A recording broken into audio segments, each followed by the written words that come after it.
দীর্ঘ ১৬ বছর পর আবার বিশ্বকাপের ফাইনালে স্পেন। শেষবার যখন শিরোপা নির্ধারণী ম্যাচ খেলেছিল তখনই তারা ইতিহাস গড়ে প্রথমবারের মতো বিশ্ব চ্যাম্পিয়ন হয়েছিল। এবার মেটলাইফ স্টেডিয়ামে আর্জেন্টিনার বিপক্ষে নামছে সেই একই স্বপ্ন নিয়ে। দ্বিতীয় বিশ্বকাপ জয়ের লক্ষ্যে স্পেনকে এবার অনেকেই ফাইনালের সবচেয়ে ভারসাম্যপূর্ণ দল বলছেন। কারণ শুধু তারকা নয়, পুরো দলটাই যেন একটি নিখুঁত ফুটবল যন্ত্র। প্রথম কারণ, টানা ৩৭ ম্যাচ অপরাজিত। কয়েক বছর ধরে স্পেনের ধারাবাহিকতা অবিশ্বাস্য। তারা টানা ৩৭ ম্যাচ হারেনি। আজ আর্জেন্টিনাকে হারাতে পারলে ইতালির দীর্ঘদিনের অপরাজিত থাকার রেকর্ডও নিজেদের করে নেবে।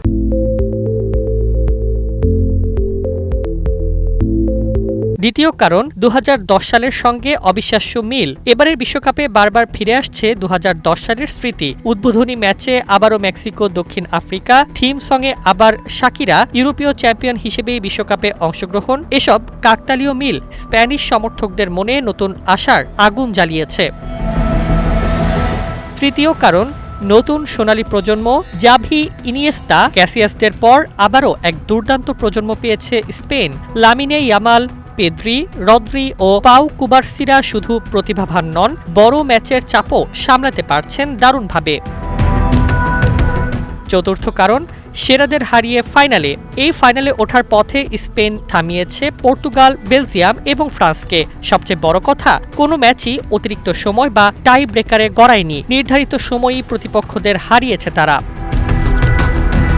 পঞ্চম কারণ, দলই তাদের সবচেয়ে বড় তারকা। স্পেনের ফুটবলের মূল শক্তি সবসময় দলীয় পারফরম্যান্স। এবারের দলেও সেটাই দেখা গেছে। এক ম্যাচে ইয়ামাল, আরেক ম্যাচে পেদ্রি, কখনো রদ্রি। নায়ক বদলাচ্ছে কিন্তু জয়ের ধারা থামছে না। এখন প্রশ্ন একটাই, মেসির আর্জেন্টিনাকে হারিয়ে কি আবারও বিশ্বকাপ জিতবে স্পেন? ফুটবল বিশ্ব অপেক্ষা করছে সেই উত্তরের।